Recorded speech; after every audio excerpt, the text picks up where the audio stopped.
বাবর হলো ভারতের বাপ, মানে তোদের বাপ বাবর। বাবর ভাই যে ভারতের আগ্রাসনের শিকার, এটার প্রমাণ হলো বাবর ভাই সবচেয়ে পরে জেল থেকে বের হলেন। ওনার আগে কিন্তু যত মামলায় থাকুক তারা কিন্তু সবাই জামিন পেয়েছে, কিন্তু ওনার মামলাগুলোই দেখেন অনেক ঝুলাইয়া ছিল।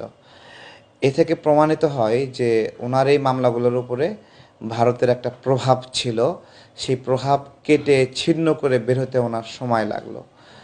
এবং সামগ্রিকভাবে সেভেন সিস্টারের মানুষগুলো ভারতকে, সরি, সেভেন সিস্টারের মানুষগুলো বাবর ভাইকে অনেক সম্মান করে।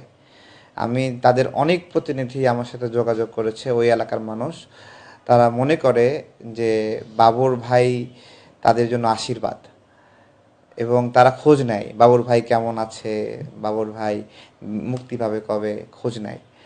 তো এই জায়গা থেকে আমার মনে হয় যে ওই অঞ্চলের মানুষগুলো বাবর ভাইকে তারা লিডার মানে, গুরু মানে, ওস্তাদ মানে, এবং তাদের মুক্তির জন্য বাবর ভাই কোনো পথিকৃৎ হতে পারেন বা এই ধরনের তারা আশা করে।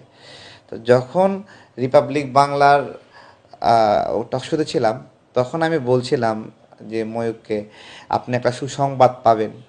হ্যাঁ, আমাদের বাবর ভাই বের হচ্ছেন খুব দ্রুত। তো তখন সে ক্ষিপে যায়, বলে বাবরকে, বাবরকে, এরকম করে ক্ষিপ্ত হয়ে বলছে। হ্যাঁ, বাবরকে, মানে ওর কাছে বাবরকে, হ্যাঁ, কই থেকে আসছে বাবর, এরকম একটা ভাব। ঠিক আছে, তখন বলছিলাম বাবরকে, তোমরা অপেক্ষা করো, বাবর ভারতের বাপ। তো এইটা আর কি। যদিও ওদের ওখানে তো ওরা কথা বলতেই দেয় না। ধরেন যেটুকু সুযোগ পাবেন, আপনাকে 30 সেকেন্ডের সুযোগ দেবে, এর মধ্যে 25 সেকেন্ডে আপনাকে এক্সপ্রেস করতে হবে আপনি কি বলতে চান। এরপরে আবার বাধাগ্রস্ত করবে, সেটাই করেছে।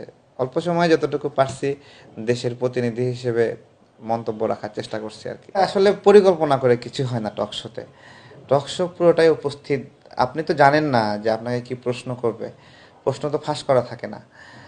আমাকে যখন উনি যখন বাবর ভাইকে হেয় করার উদ্দেশ্যে বলছে, তখন আমিও তাকে হেয় করার জন্য বলছি বাবর হলো ভারতের বাপ, মানে তোদের বাপ বাবর, ঠিক আছে, এইভাবে বলে ফেলছি আর কি। বাবর ভাইকে নিয়ে আমি শুধুমাত্র শেখ হাসিনার পতনের পরে কথা বলছি, বিষয়টা এরকম না।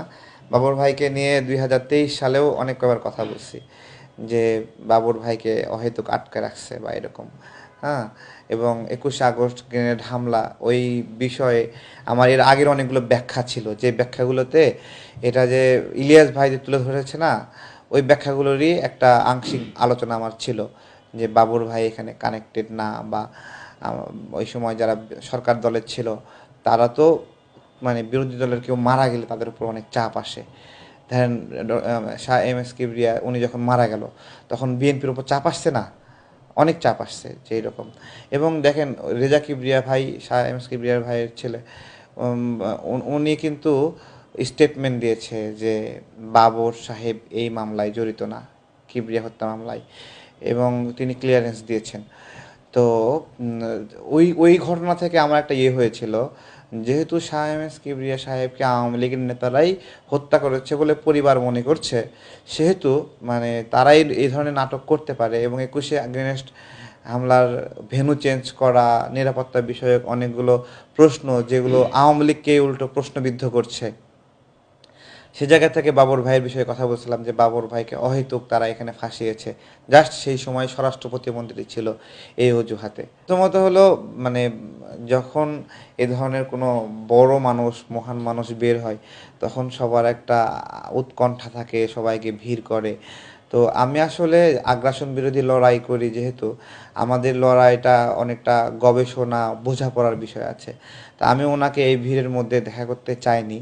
তো এর পরবর্তীতে দেখা করার বিষয়ে স্যারই স্মরণ করেছিল ওনার পিএস হায়দার ভাইয়ের মাধ্যমে, যে কী ব্যাপার তারেক আসলো না কেন। তো আমি বলছি একটু ভিড় কমুক, তারপরে স্যারের সাথে দেখা করব, এটা বলছিলাম। তো এরপরে দেখা করার সময় ছিল, এর মধ্যে অসুস্থ হয়ে গেল। তো আমি আবার ফোন দিয়েছিলাম যে আপনার হলো স্যারের শরীর কেমন আছে। তো বলতেছে যে এখনও দেখা করার মতো পরিস্থিতি নাই, আপনাকে জানাবো নি। তো আমি মানে যখন জানাবে তখনই দেখা করব না।